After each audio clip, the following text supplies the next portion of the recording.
Ladies and gentlemen, boys and girls, children of all ages, welcome to Sox On Tap.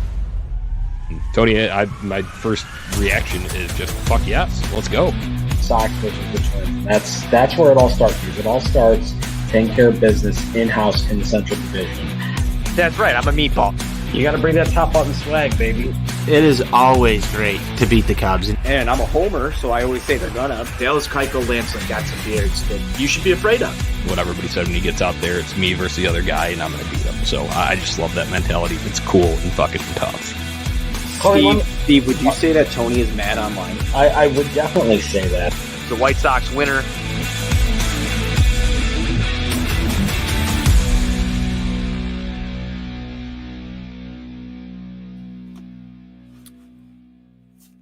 Ladies and gentlemen, boys and girls, children of all ages, welcome to Sox On Tap. I am your boy Buzz. I'm joined by my dude Tony, a.k.a. Tony On Tap, and a good friend of ours, my little brother from the Twitter world, Jordan Lazowski, and we are here to recap thank God, Chicago White Sox victory 7-6 over the Minnesota Twins. Before we do that, be sure you're going on tapsportsnet.com for all your Chicago sports literature and podcasting needs. Following us on Twitter at Sox On Tap, at On Tap Sportsnet. Anywhere you can listen to podcasts, you can listen to us. 5-star rating and review because that's cool and tough. And check out Grandstand. If you're by the ballpark, go to Grandstand. You can get awesome White Sox gear, Chicago sports gear, or follow them on socials at Grandstand Sox or grandstandsox.com. If you want other awesome White Sox content, check out Sox on 35th. That's where Jordan works and a bunch of other cool dudes. So check that out as well. Jordan, you're the guest. Welcome to your first. Well, is this your first Sox on Tap? No, this is not his first Sox on Tap. He's been here before. It's been a very long time, but I have been here before. Oh, fantastic. Well, I'm glad to have you. We're glad to be back. Good to be back. We're glad. I got to crack him here for a White Sox victory. Guys, I titled this one, It Always Has to Be Interesting, because it always has to be interesting. The White Sox come out after a rain delay yesterday on Monday, which a lot of people were upset about because I guess it cleared up in the city. I'm not going to pretend like I know. All I know is it rained last night here in the Southwest burbs, and it's just been raining constantly. I feel like we live in Seattle. But we come out today. Lucas Giolito takes the bump, and he goes 6 innings. He lets up 6 hits, 3 runs, all of them earned. He only gets 1 strikeout. Not a really not a performance Lucas Giolito has often where he isn't striking out more batters, but not a bad day for him. Man, Jordan, like I said, guest, why don't you hop in here? What did you think about Giolito's performance today? Giolito's had some odd performances this year, and even when he hasn't been dominant, he's been good enough to put you in a position to win, and that's the kind of game we got today. If you look at some of the numbers behind it, some of the spin rate with all that fun stuff with foreign substance crackdown starting, I think you saw him become just the next victim of that. I mean, we've seen Lynn and Cease before him, now Giolito. It's like, this isn't anything we weren't expecting, but it's the new norm for them. It's learning how to adjust with maybe a little less than your best stuff all the time. And I think some of the best pitchers are going to be able to have games like today where you don't strike everybody out, but you still get your team through 6 quality innings. And that's what it comes down to today. Yeah, absolutely. Do enough to get the dub. Tone, right? What are you thinking? I felt like I just heard Jordan infer that Lucas Giolito used some sticky stuff. I feel like, that might have been what he said. We're just going to go right there and just leave it at that. Josh Donaldson. It looks like he hasn't showered in 3 years, and he probably smells like piss after he eats asparagus. I cannot stand him in the first place. What a dick! The bringer of rain. Oh my God, Josh Donaldson. What a dick! I don't like him either one bit. Like, if there's one person that really irritates me, it's Josh Donaldson, and I think that might be part of his shtick. That might be part of his aura. I have to bring the comment up. Or garlic. That's a good Josh Donaldson. We saw the ramen tweets. That his hair looks like ramen today.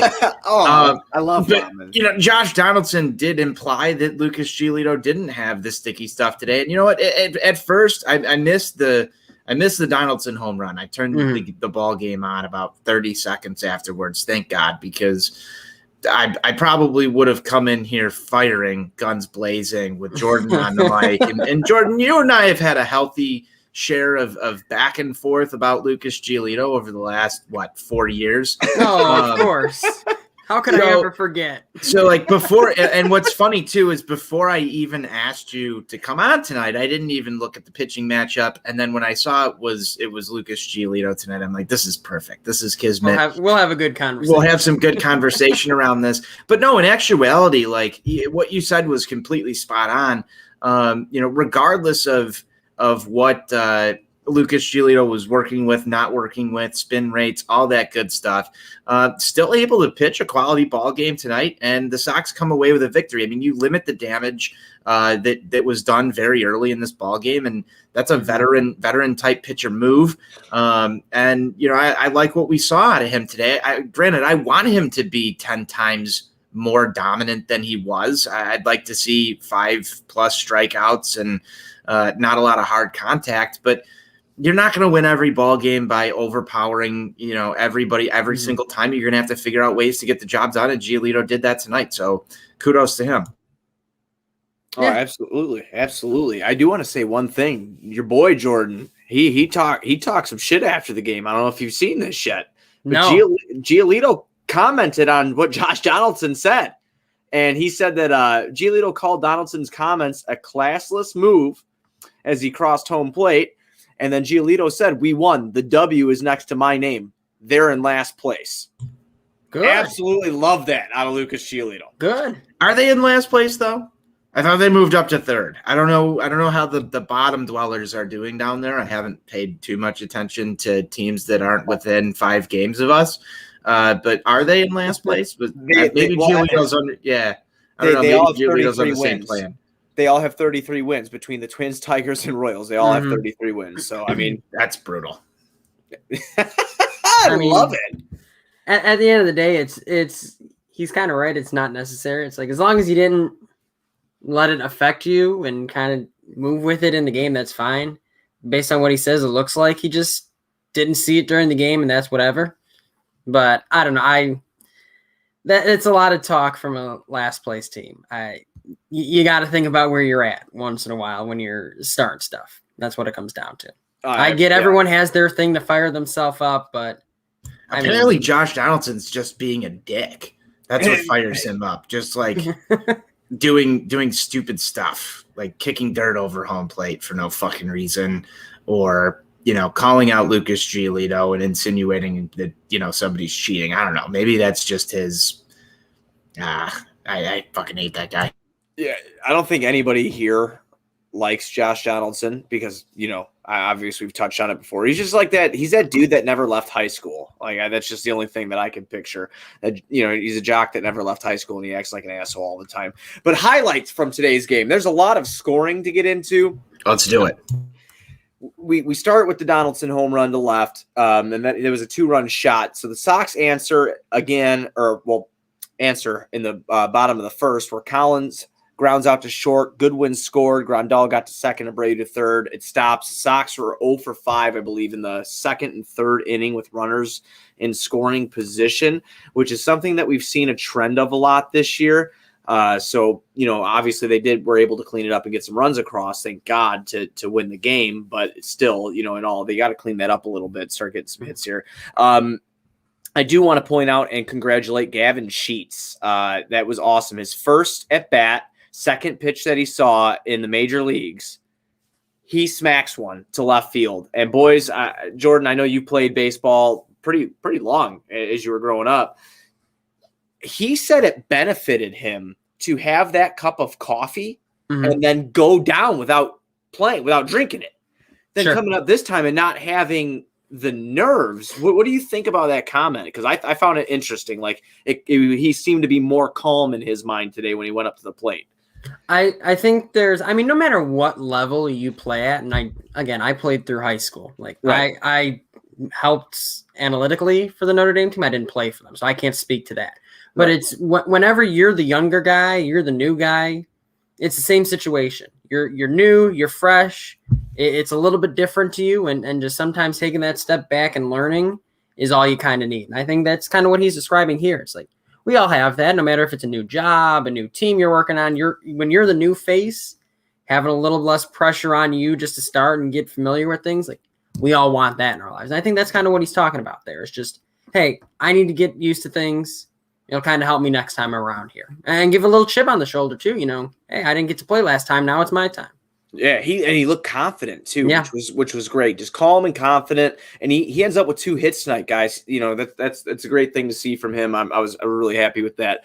Getting back into the scoring, the Sox will tie the game, and that's when Sheets grounds into a fielder's choice, Abreu's score, and I believe, if I'm not mistaken, that was the inning that Grandal laid down a bunt, and I know a lot of people here don't like bunts so much, but everybody needs to admit right now that was probably the most cool and fucking tough bunt I've ever seen, because I think that might up the speed rating for Yasmani Grandal, and that will be the show. I have no problem with bunting against a shift. I got no issue with it. Were you shocked? I have never seen him even attempt that. Neither have I. So I was incredibly shocked by it. I was like, what are you doing? I'm like, oh, so you're going to start doing that once in a while now. Okay, that'll help for the dribblers that should be getting through the left or the right side that aren't. Like, right. Tony, what did you think about the bunt?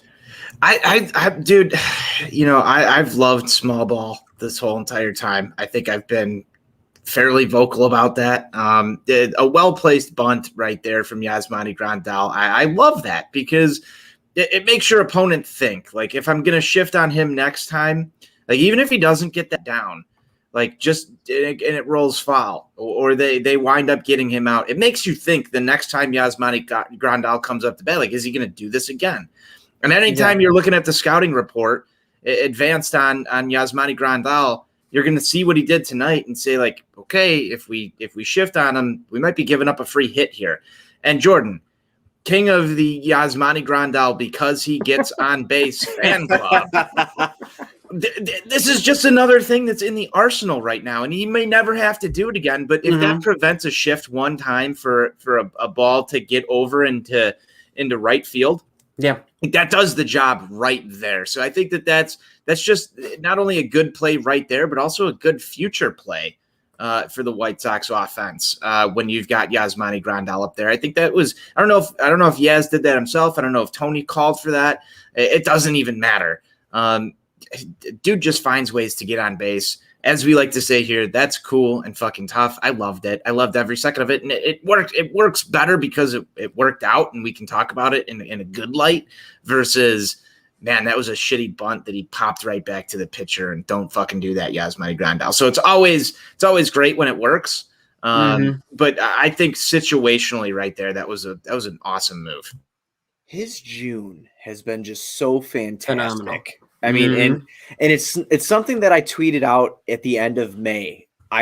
Because I am not on the committee like Jordan is for Yasmani Grandal fan club. I like Yasmani Grandal, but me and Jordan would ride into war for Carson Fulmer together. Still. But I'm a big Yasmani Grandal. We have like a fan. Soundboard with like a womp womp. Like, they could just play. We can invest in one. All right.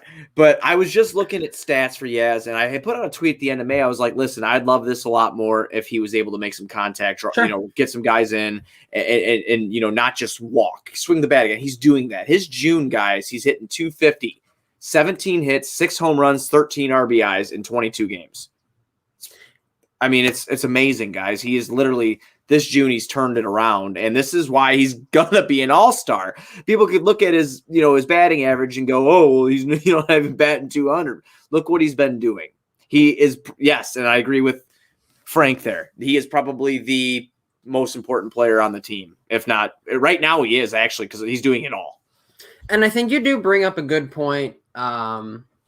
With this team not being super healthy for most of this year, Grandal's walks were underappreciated and undervalued because no one was there to drive him in. I think seeing him change his approach just a bit, getting maybe a bit more comfortable while still not expanding the zone all that often, has been an important part for this team, because someone needs to drive in these runs. And I think the typical Grandal approach works really well on a healthy White Sox team.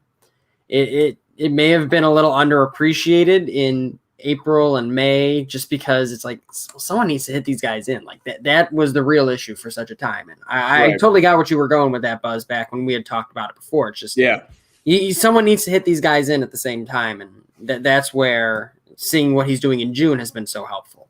Yeah, absolutely. I mean, he's transformed his game by putting the bat on the ball, and I mean, it's been really awesome to watch. Very, very pleasing. That's for sure. So, how much of that was his health, though, guys? Like, because his knee, let's remember that at one point we did get some sort of a report out that his health issues that he was dealing with were behind him, and I mean, he was still productive. Like, he still got on base, he was still doing things, and as Jordan mentioned, like somebody does need to hit those guys in. But you look up and down that lineup, and even to a point before Luis Robert was injured, like a lot of that's going to come back to Jose Abreu. A lot of that's going to come back to Yohan Moncada. A lot of that's going to come back to Tim Anderson. I mean, if you have a healthy Nick Madrigal and you've got a few guys on base and you get a single, you're going to drive runs in. So the getting on base portion of this is just as important. And I want to talk just for 2 seconds about how important it is for somebody to drive up counts. What we saw today with Kenta Maeda, driving a pitcher to the brink of coming out of a ball game in the 4th, 5th inning is so important, not even in just that game, but taxing another team's bullpen. This is exactly the type of offense that we talked about early on this year that was going to drive this team to winning series instead of just ball games, winning series. Because you could wind up losing the first game, but if you drive that pitcher out and tax the bullpen, they have to go to their closer, and you can do some work against a bullpen, that next game becomes a little bit easier. And guys like Yasmani Grandal in the middle of that lineup, even when he might not be driving runs in, when he's taking 10, 15 pitch at bats at certain points, that's huge throughout a series, not just the ball game, but throughout the series. It's criminally undervalued. I agree. I think there are many aspects that go beyond. I think I've said this before. It's like, it's not just walking and getting on base. When you think about it in terms of not getting out, like the most valuable thing you have as a team when you start a game is the 27 outs you're given. Like every time you don't use one of those, you've had a good at bat. Like, and when you start to view it that way, I think at least my hope is some of the value gets, maybe recognized a little bit more. Just understanding that it's not just about getting on base. It's not getting out and using up those most valuable things you're given to start a game. So are you a believer in the productive out then? I am a believer in the productive out. I think there are, like Zach Collins had a productive out today when he grounded out run scores, and there are various levels of getting out as well. I think the most valuable thing you can do is not use one of your 27 outs, but at the same time, you can do something that's valuable with one of those 27 outs, if that makes sense. Sack flies, RBI ground out, stuff like that.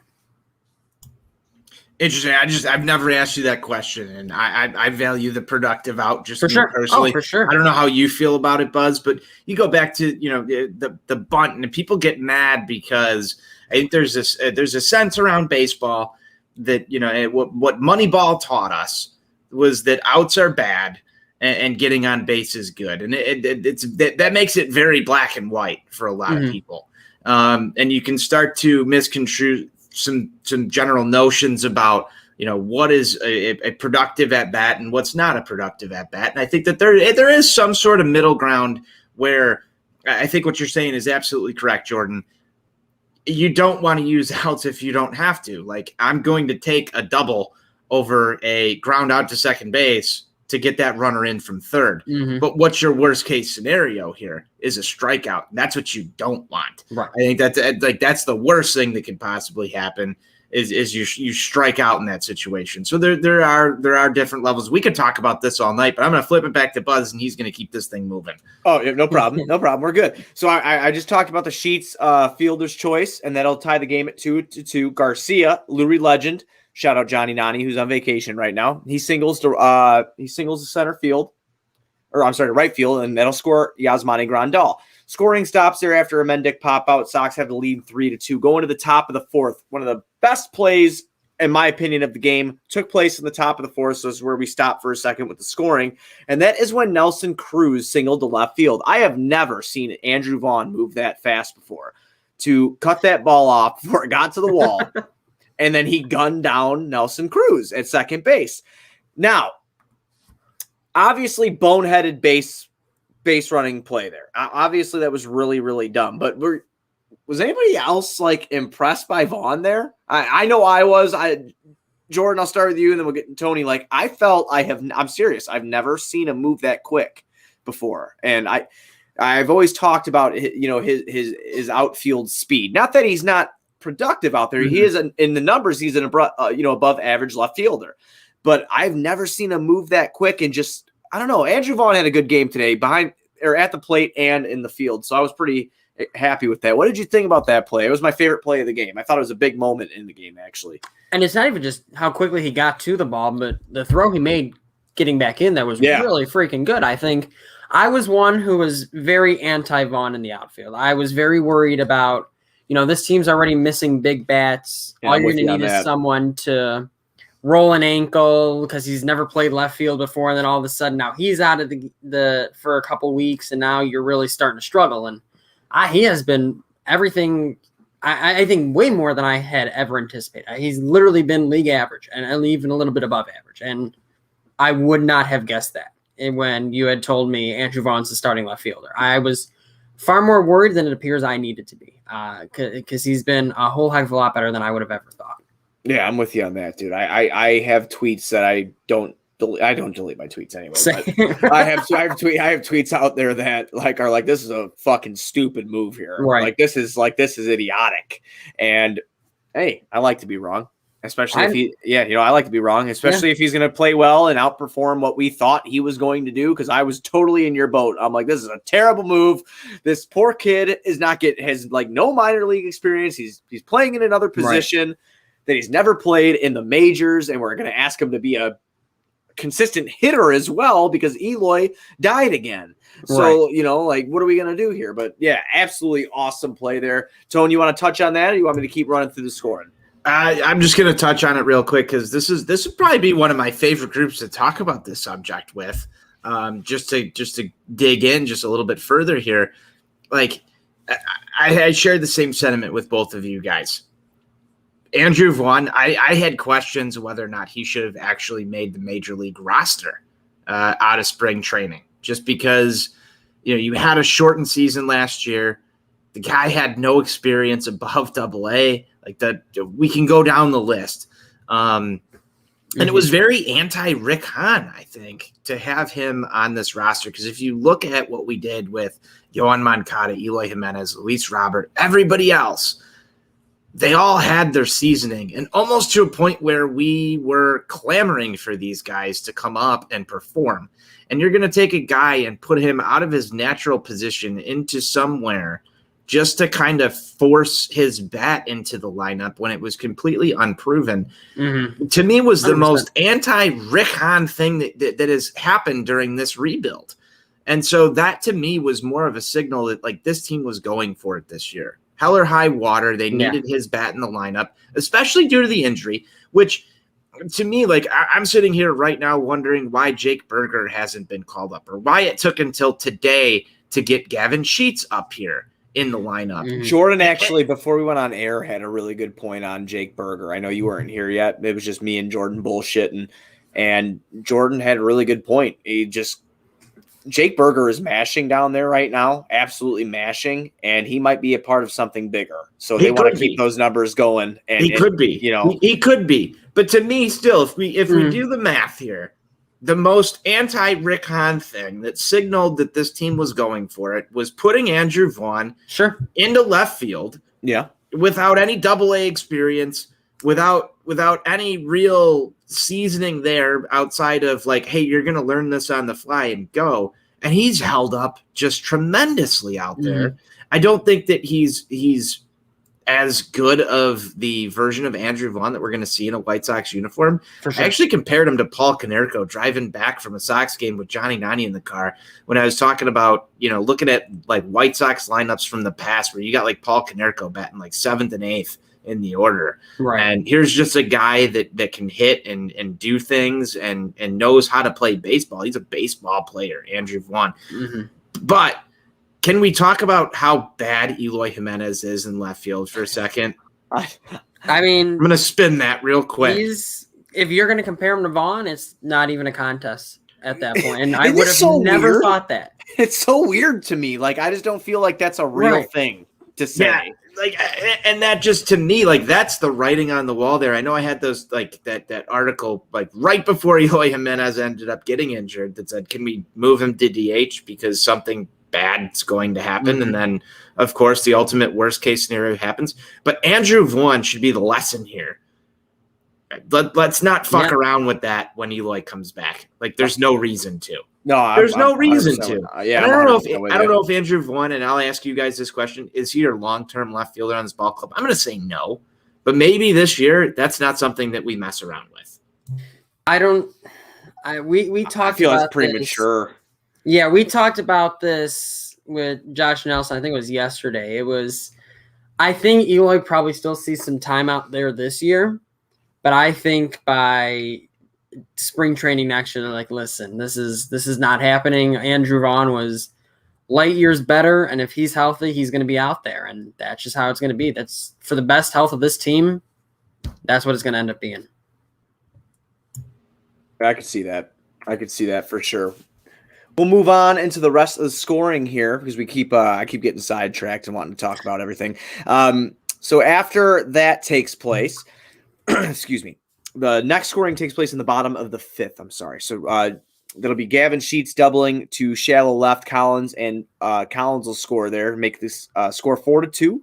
Lurie Garcia sacrifice fly to center. That'll score Andrew Vaughn 5-2. Danny Mendick singles to center. Gavin Sheets scores Mendick to second. That'll be 6-2 White Sox. We get a pitching change for the Minnesota Twins. Tim Anderson singles to shallow right center. That'll score Danny Mendick. That'll be the last of the scoring for the Chicago White Sox. 7-2, bottom of the fifth inning. Now the Sox get themselves in some trouble. Evan Marshall comes in after a Larnach double to deep right, and that'll be the last pitch for Giolito there. He is taken out for Evan Marshall. Now, I want to throw this out here real quick. Evan Marshall had an injury, a forearm injury. The people that are talking major smack about this guy from getting hurt under the White Sox Twitter, I don't know if you guys seen this tonight. Don't look at it if you haven't seen it yet. They're talking a bunch of shit about him. It's ridiculous. The dude's hurt, obviously. Be better, Sox fans. You're being a little ridiculous right now. Disappointing. Yeah, that's disappointing. I know that Evan Marshall has struggled this year. The guy has been a model of consistency since he got here. He's had a little bit of a rough year, okay? But, absolute ridiculous shit. But yeah, Evan Marshall comes in. I believe he only goes like 14 pitches, boys. I'm pretty sure that's it. That's all he went. And, it was 14 pitches.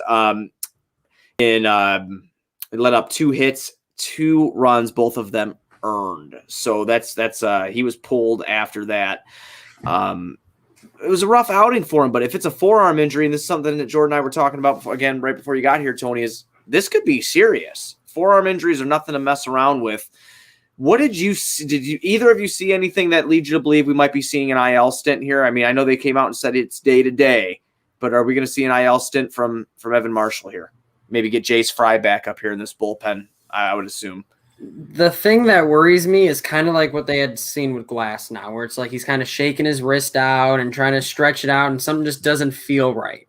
Right. Again, that's it's probably a point of panic just too early. But at the same time, it's like forearm injuries aren't things to mess around with. You're going to have some time off with that, unless it's just general tightness and nothing comes from it. But usually you're probably going to see at least a short IL stint because of it. Right. I didn't see anything that really signified anything more than what Jordan said. Obviously, you hope for the best in the situation. This Sox team is so beat up as it is, and I mean, you've really seen an emergence from Ryan Burr, who comes in after Evan Marshall here. And so, from a standpoint of a guy that I'm currently like trusting, I am going to trust Ryan Burr over Evan Marshall at this very moment. And I think that the White Sox have done a really good job at riding the hot hand throughout any injury situation that they've been through so far this year. I think that that's something that we can't really argue.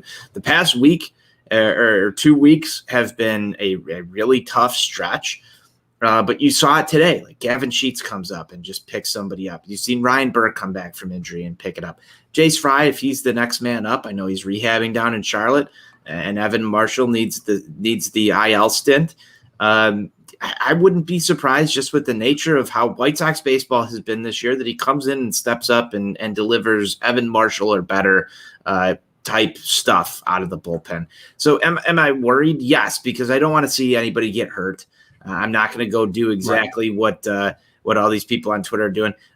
Sockside Bikes brings up a great point here. Kopech almost ready to come back as well. So am I worried overall about this bullpen? Yes. Do I think they need to make an acquisition here? Yeah, I think it would be awesome to kind of shore that up. I said this on the Sunday Fun Day buzz that, like I would probably attack the bullpen first and go find, somebody who's having a good year to come in and add to the 8th or 7th inning type role for this team, just to make it that much more deadly. Because the bullpen right now, even though there's a lot of names in there that you would expect to get the job done, and I think that we're suffering from some recency bias here without having Michael Kopech in there, but you can't have enough arms. And the White Sox do have some depth and some guys coming back. I don't want them to stop there, but am I ultimately worried long-term about Evan Marshall missing some time?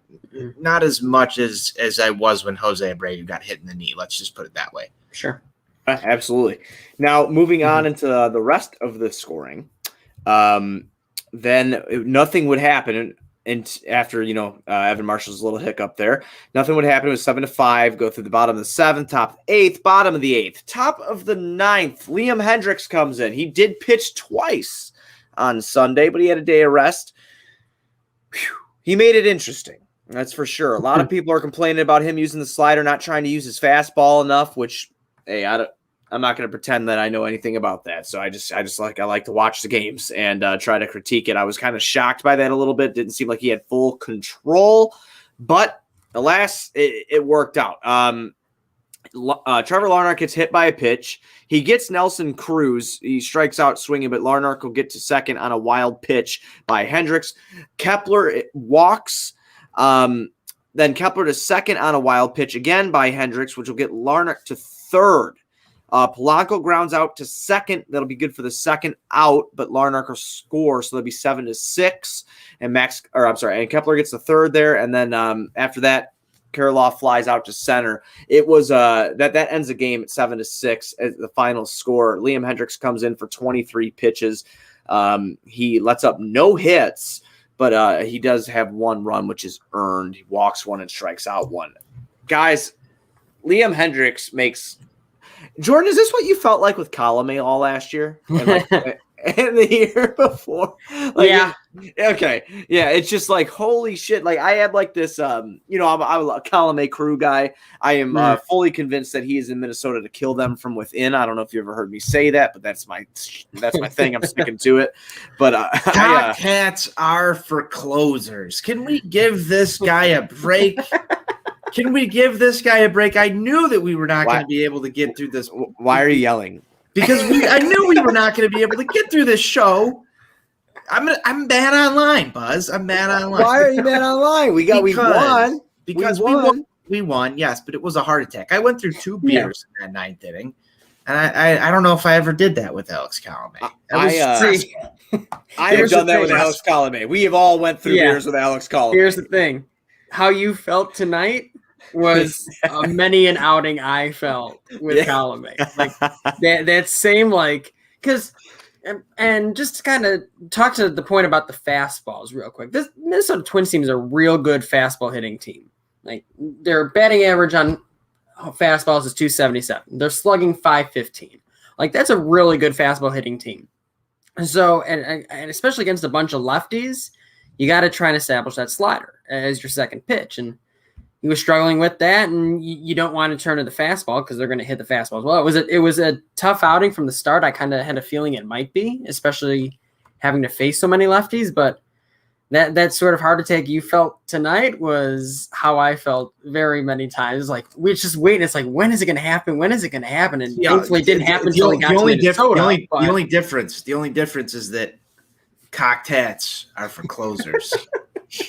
That's the only difference. I had no doubt in my mind when that hat was cocked that we were getting that dub. I just always feel like, I don't know, it's just odd. When Liam comes on, I feel comfortable. Like I do. I feel very comfortable. It's just in these situations, like I went through a whole, if you guys ever seen the family pack of Oreos, I went through a whole row during that because I was so nervous. I did. I ate the whole damn thing. I have the NBA version with the logos on there. Went through the whole thing. I was so nervous. I nervous eat is what I do a lot. And when and like he pegs the first guy, I'm like, you gotta be kidding me right now. I'm like, we have Jordan coming on tonight. We have a guest, of course. Now we're gonna go extra innings or something stupid's gonna happen. We're gonna lose this game. We're all gonna be pissed off. But no, he gets through it. He does well.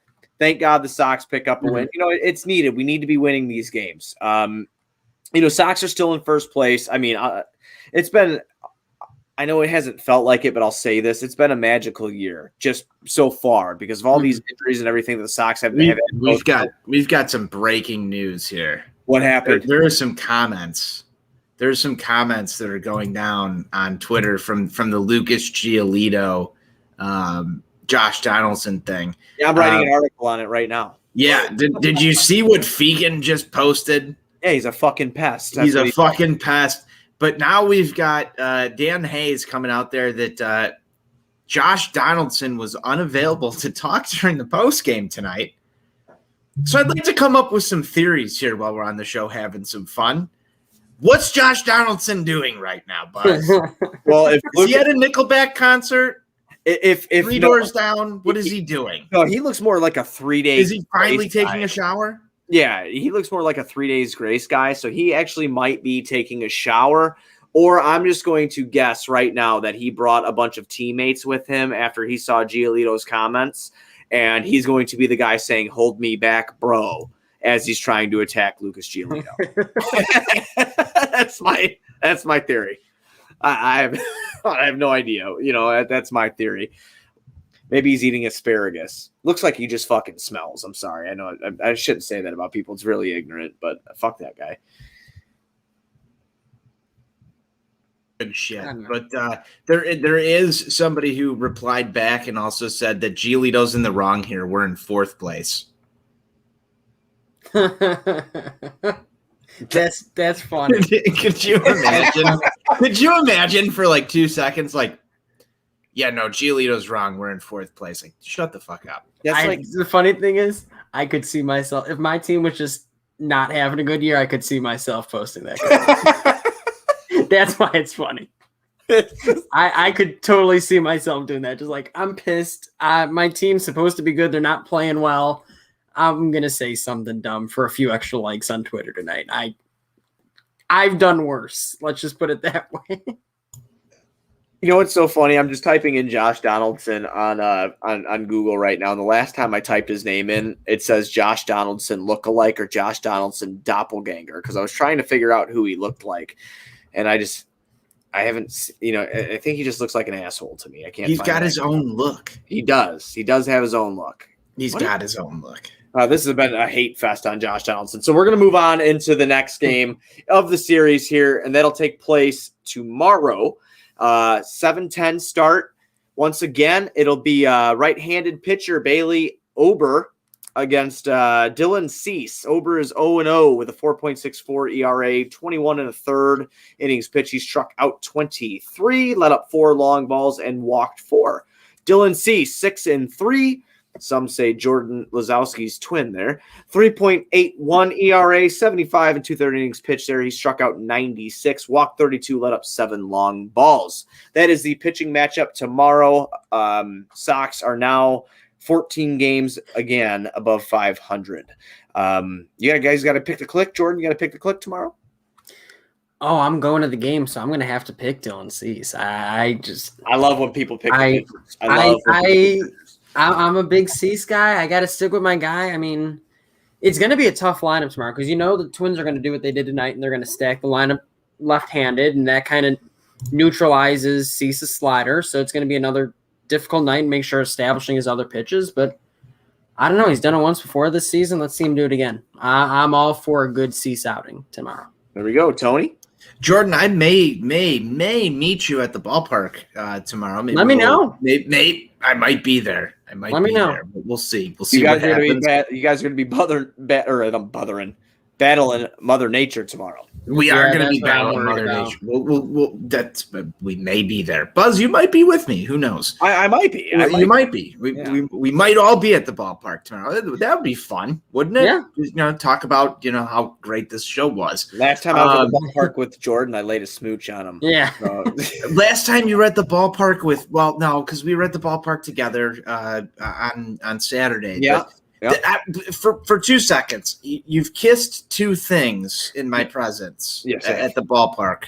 One was Jordan and one was a chicken. Yeah. So I got to know, before we get off this show, yeah, which one was more satisfying for you, the chicken or Jordan? 100% Jordan Lazowski. I'm honored that I beat out the chicken. I'm glad. I have to put my love out there from it was either Jordan or poultry, one or the other. Yeah, I was a little worried, but we're good. So. Yeah, no, it was definitely Jordan Lazowski. So any ladies listening, it's your guy right there. Good dude right there. But yes, take the chicken. No. The chicken thing was I was afraid I was going to get bird flu after. So I was just like, I was really, really worried. I'm still recovering from Saturday as well. Not like my mind or anything because of the alcohol that was, drank. You almost lost a nipple. Dude, I am so cut up. Like I didn't even realize it was that bad. I wore the garbage bag. It didn't protect me very well. But yeah, I'm cut up. But someone tweeted me, I can't remember the handle, but they were saying that we should get a tarp slide, like a slide competition between me and Mark Burley. A slip and slide. Yeah, I'd really like to see who could do it better. Because like I think I looked dead in mine. You did. Yeah, I did. Yeah, you did. Because I had some fun with that. Yeah, I know you did. Via memeing. Yeah, that's fantastic. But it was great.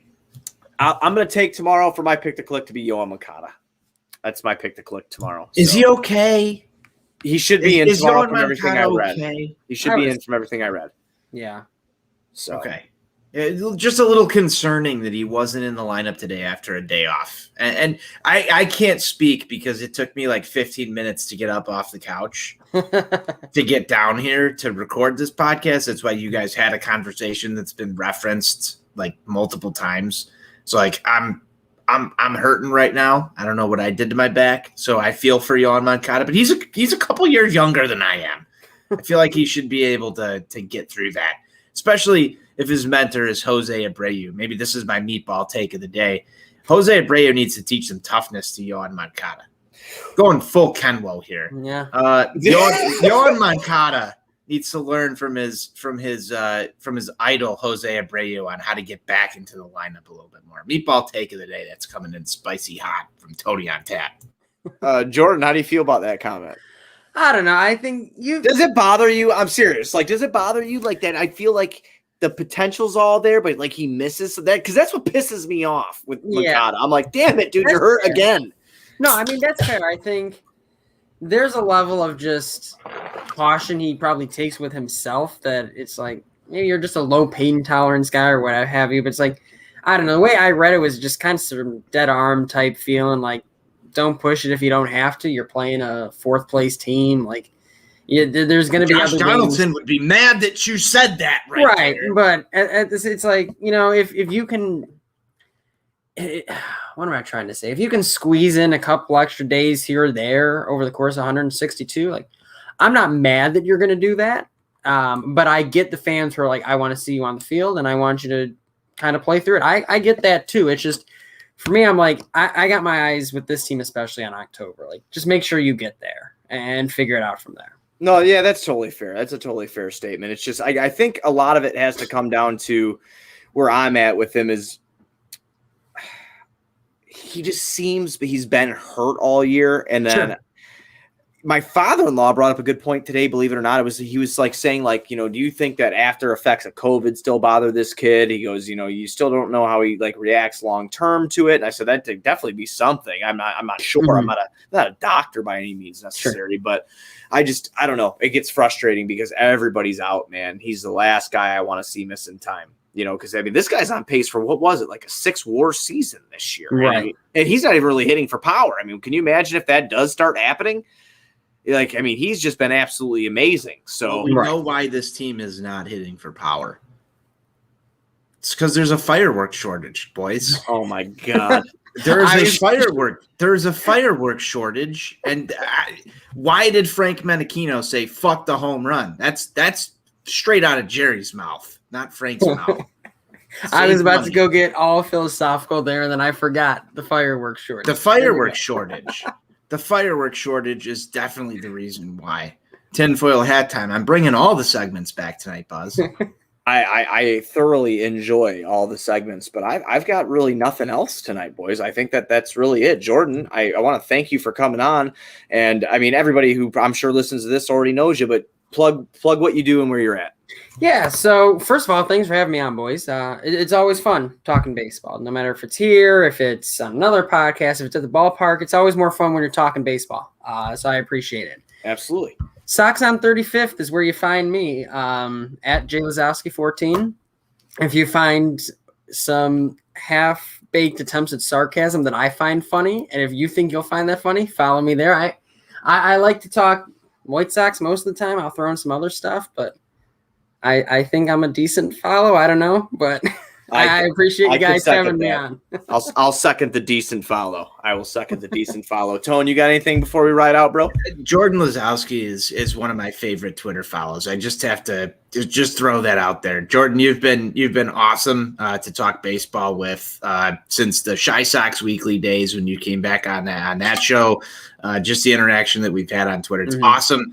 Every single time I get to talk baseball with you, I love it. I know we've got differing opinions sometimes, but they're all based in just the way that we love the game, and I can't express enough how much it's awesome to talk baseball with people who love it as much as I do, and that's why we do this show.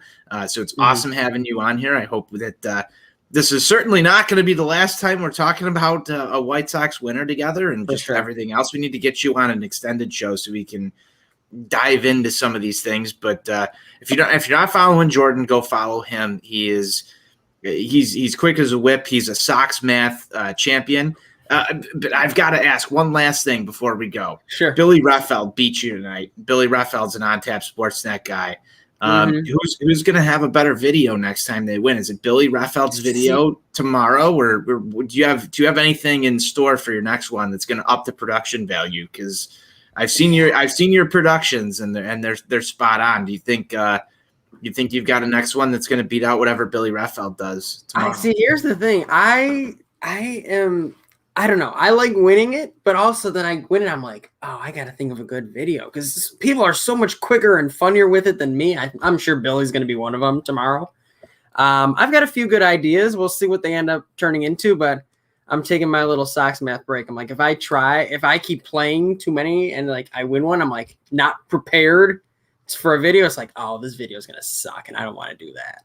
It's like, I let the people who are much more creative than me like win and make the Sox math video experience more fun then. So what you're saying right now is you could win Sox math any day. You don't want to have to deal with making the video every day. Is that what you're saying? I like to think I'll send this clip straight to Joe Binder because I know he's going to listen to this. I've told Joe put it Binder. out there. Like he calls BS on this when I say that. I'm like, dude, it's like you sit down and you're like, I'm not creative enough to make this video. Like, I'd rather people who are more fun and are going to have some real cool ideas, like put it out. Here. Jordan Lazowski is letting everyone else win Sox math. So he doesn't have to make the video. I will say, I've gotten slower over, like, when I first, my first mini drought to start this year, I was like, am I getting slower? Are these people just like, is it a different delay? I'm like, I'm aging. Are you on Xfinity? So next time, I'm on Xfinity. If you don't have a video idea, Okay. Can we just put the Buzz sliding in the mud video up there? I was told multiple times that I should, if that the writer's block of sorts comes up for these, I should be outsourcing them to Sox Twitter, and I've gotten quite a few good ideas from that. So I'm going to throw that right up in there. I'm trying to win Sox math now for like the first time, just so I can put the Buzz mudslide in. I'm gonna hop on the train, and that's what I think there's something cool about seeing your name. It's like you're not going to get on. I mean, I don't think any of us are going to be in Jason Benetti's shoes anytime soon, but it's cool to see your name on the broadcast and go through something. I think that's the cool part of it. It goes beyond winning the actual math part. It's being able to see yourself like doing something in front of however many thousands of people are watching it. I think that's cool. Absolutely. Yeah, no, I absolutely agree with that. Absolutely agree with that. Is that the last thing you got, Tombo? That's the last thing I got. I mean, I could talk to Jordan all night, but there's not going to be anybody left. So I'm ready to close it down. It was a White Sox winner. I don't think I gave a pick to click, though. So I am going to do that before we get out of here. And I'm going to go with Gavin Sheets. I think he's going to. I think he's going to continue his little hot start to his Major League Baseball career here. So I'm going to go Gavin Sheets. I'll turn it back to Buzz to do the formalities here, and we'll close this thing down. Thanks for tuning in, everybody. Everybody, be sure you're going to ontapsportsnet.com for all your Chicago sports literature and podcasting needs. Following us on Twitter at Sox On Tap, at On Tap Sportsnet. Anywhere you can listen to podcasts, you can listen to us. 5-star rating and review because that's cool and tough. Check out Grandstand on socials at Grandstand Sox or grandstandsox.com if you need any White Sox gear. We'll be back tomorrow after the Sox beat the crap out of the Twins again. White Sox forever.